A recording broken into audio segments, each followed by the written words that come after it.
Hi, it's Regina Huber, and today I want to share how you can confidently negotiate the salary you want and deserve in 6 crucial steps. Maybe you've been there. You know you deserve a raise, or in a job interview, you know that this job should actually pay more in your market, but you didn't get the raise, or you didn't know how to negotiate a higher paycheck, the paycheck you wanted. You didn't get the salary or raise that you wanted at the time. Then you might have missed one of these key steps that have helped my clients land $15,000, $20,000, $30,000, and $50,000 raises. Before I go into the details of the 6 steps, do me a favor and hit the like button and subscribe to my channel. It helps me reach more people with this very important content. Thank you. It all starts with first knowing, owning, and showing your value. Be clear on the value you bring, the value of your work. Really dig deep with this. Make lists, narrow your lists down to 5 top assets that are relevant to your job. Yes, those are what I call unique assets. First of all, you got to make those long lists where you write everything down, all your strengths, skills, talents, studies, relevant passions, stories that provided transformation as you went through those experiences, etc. Make a list that is really, really extensive, and then is when you narrow it down, only then, okay? Then find a way to highlight your unique strengths and do that in your current role. Or if you're looking for a new job, in your resume and in your job interview. You can highlight those unique strengths without even having to mention them once you embody them. It's a little bit of a process, and I cannot cover all of this in one short video. But think about this. How can you embody your unique assets, your unique strengths? This is also how you embody confidence in your role, in your work, and really show up as if you already had your desired future role. That helps too. If it's a leadership role, then show up as a leader. Take the initiative in your projects, in meetings, right? It's just an example. There are many others. 2, upgrade your mindset. Don't fear asking for a raise. Some people even fear retaliation or being ridiculed. That's not justified. This fear is just not justified.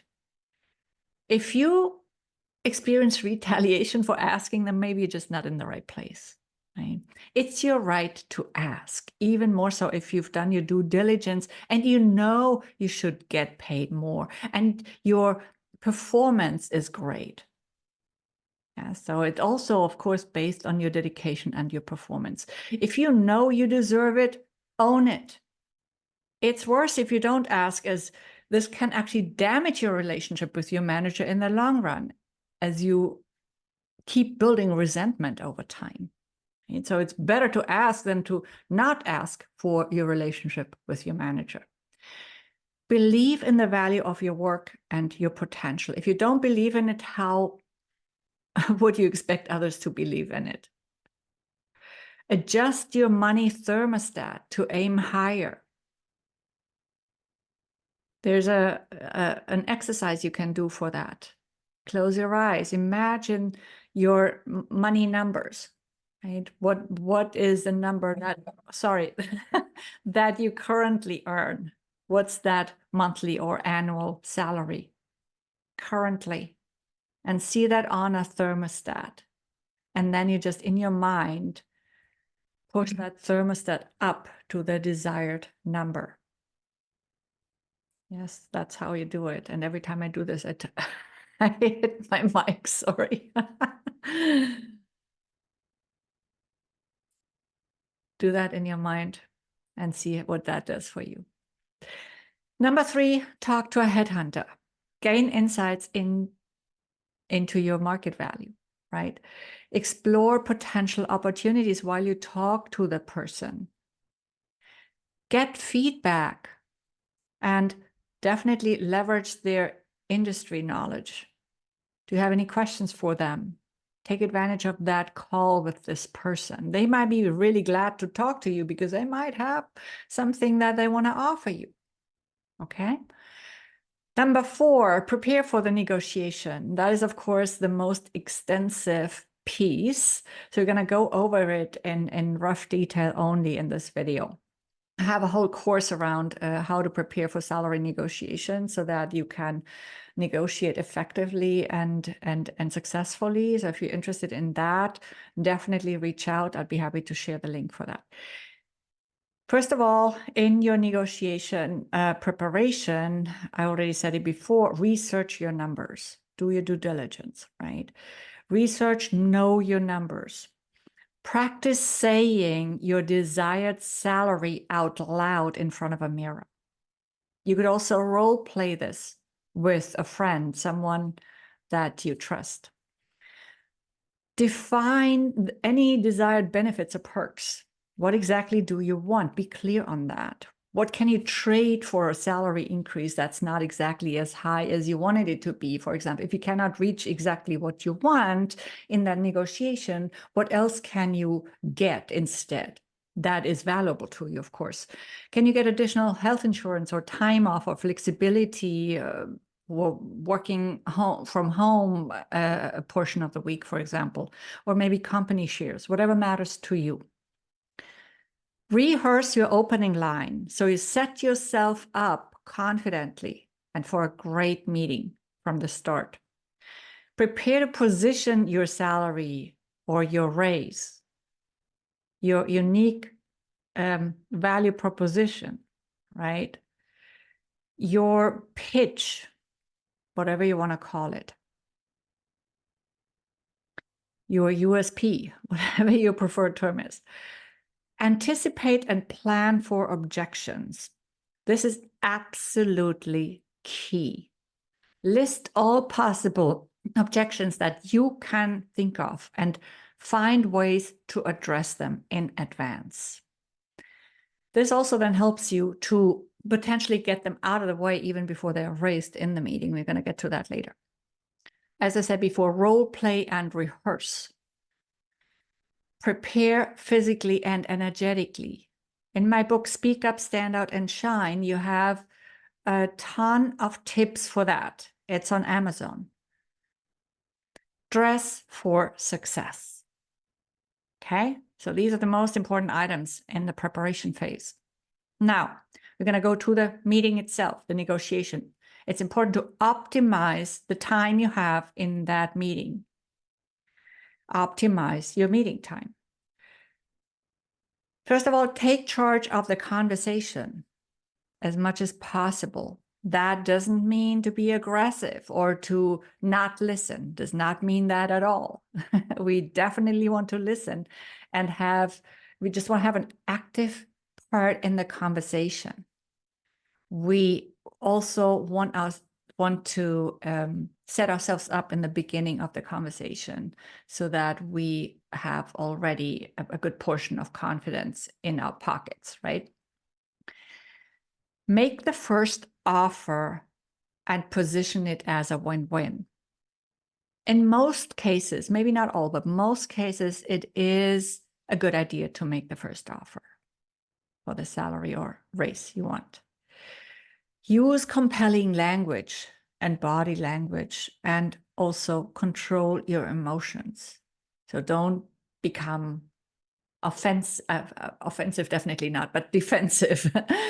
Don't be defensive.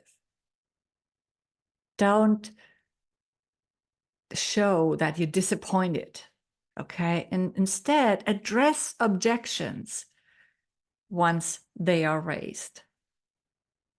Yes, also, it's a great idea to get the most likely ones out of the way before they are even raised. You can do that as part of your pitch. This way, they're already taken care of and you don't have to deal with them later. right? But if there are objections anyway, although you think you've addressed the most important ones, then you can still address them if you are well prepared once they are raised. Establish a follow-up process. Many people forget about this important step, but you need it in any case, okay? Whether your initial meeting has been successful or not. If you got what you wanted, great. In that case, determine the next steps to seal it all in and really make sure that those steps are taken. Check on them. And if you didn't get what you wanted in that first meeting, determine a different process. Like, for example, ask what you can do to obtain the salary you want. What's missing right now? Maybe there are some skills that you need to upgrade. Or there's something else, right? Or what are the requirements, right? And how will you follow up on them, like in the next meeting? If it's a job interview and there's no clear answer yet, ask what the process will be and if they need anything else from you at this time to make a decision. Okay. Number 6, follow up. Confirm the next steps in writing. So the number 5 was during the meeting. You determine the process while you're still in the meeting. Now we're getting to the time after the meeting. Confirm the next steps in writing. Follow up with an email to thank the people you met with for the meeting and repeat the steps you agreed on in that email in writing. Ask the recipient for confirmation. Schedule any additional meetings if needed and if you didn't determine that already during the first meeting. Keep the momentum going. Periodically stay in touch with your meeting partners. And that's it for now. Of course, there's more to the salary negotiation itself, which I coach my clients in, and that wouldn't all fit into a short video like this. If you'd like to find out more about it, simply go to the contact page of my website, transformyourperformance.com, and reach out to me and be happy to have a chat with you and see how I can help you. You can also right now download my free ACE Your Salary Negotiation Checklist. The link is in the description, and it'll give you everything you heard here in the form of a PDF. If you got value from this, hit the like button, subscribe if you're not subscribed already, and share this video with your network. I'll see you in the next video.